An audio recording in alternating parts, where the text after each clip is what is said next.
Hey guys, the Butler Bulldogs took on the Tennessee-Martin Skyhawks yesterday in Hinkle Fieldhouse.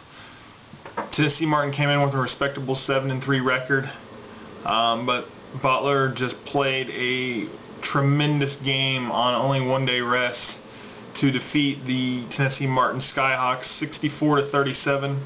Butler came out fired up, ready to go. I thought the game was going to be a lot closer than what it turned out to be, but it was a 27-point win.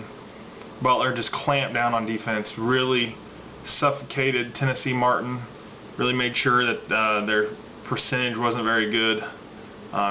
They weren't hitting their shots, obviously, but a good game that was able to allow Butler's bench to come in and play.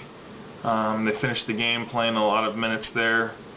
It's a game that Butler needed to win. A lot of teams have lost some games to some cupcake competition, and Butler hasn't had a loss like that this year, thank God. The worst loss Butler has had was to Tennessee. I think it's 5-4 at the moment, but they make sure that they're not losing these games to teams they shouldn't be losing to, ones that are going to hurt their RPI, and which is definitely good, especially once we get into the conference schedule, to know that Butler was able to get through when a lot of teams haven't been able to. But anyway, Butler wins the game 64-37. In the game, Roosevelt Jones had 9 points on 4 of 7 shooting. He had 8 rebounds. Cameron Woods only took 1 shot in this game. He was 0 of 1 from the field, and for no points. He just didn't really get the looks a lot. He got a lot of rebounds, 9 rebounds once again. He got 3 assists, but he didn't really get himself into the game offensively. And even though he played 31 of the 40 minutes, so he's always affects other teams in the defensive position, but didn't really have any effect in the offensive game. But really didn't need him either. Andrew Shrivis had 17 points on 7 of 8 shooting. He was 3 of 4 behind the 3-point line. 0 of 3 from the free throw line. Not characteristic of him, but hopefully that's just a one game stat right there. Alex Barlow had 8 points on 3 of 9 shooting. He was 2 of 7 behind the 3-point line. He had 3 rebounds, 2 assists, and 3 steals to go along with that. He was shooting the ball from 3-point range a lot better earlier in the season, especially in Lannis, and not doing so great right now. I'm not so sure what's going on.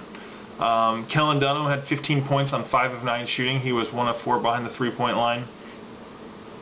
Austin Etherington, 0 of 1 from the field, which that shot came from behind the 3-point line. No points for him. Tyler Weidman, 3 points on 1 of 3 shooting. Jackson Aldridge, 2 points on 1 of 1 shooting. Jackson Davis, 0 points on 0 of 1 shooting. Stephen Bennett played 1 minute. He took no shots in the game for 0 points. And Keelan Martin, 10 points on 4 of 11 shooting. He was 0 of 4 behind the 3-point line. And he added 4 rebounds for us. He needs to settle down a little bit and stop forcing. He's kind of doing what Kellen Dunham does. He tries to force some things, not really squaring himself up for the bucket.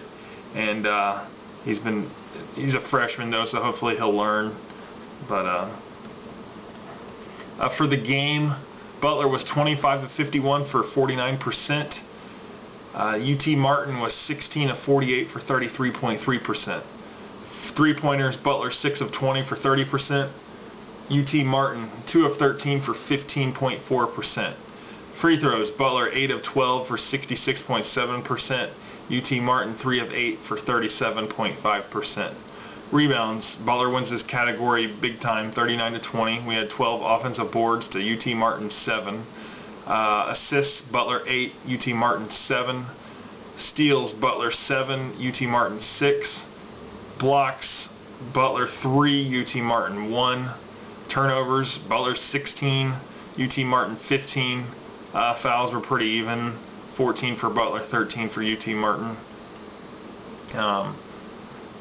Points off turnovers, Butler had 20, UT Martin had 11. Second chance points, Butler had 12, UT Martin had 2.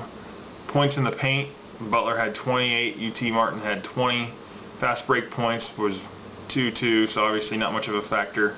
Bench points, Butler wins this category 15-2, and the 27-point victory was actually the largest lead for Butler in the game. UT Martin's largest lead was 4 points, only 2 minutes and 10 seconds into the game. So only one lead change, and that was pretty much it. Butler just stretched out a lead from there. Like I said, they did a great job defensively, really putting a lot of pressure on UT Martin's shooters and just making sure they don't give up anything easy. So Butler wins, improves to 9-3 on the season.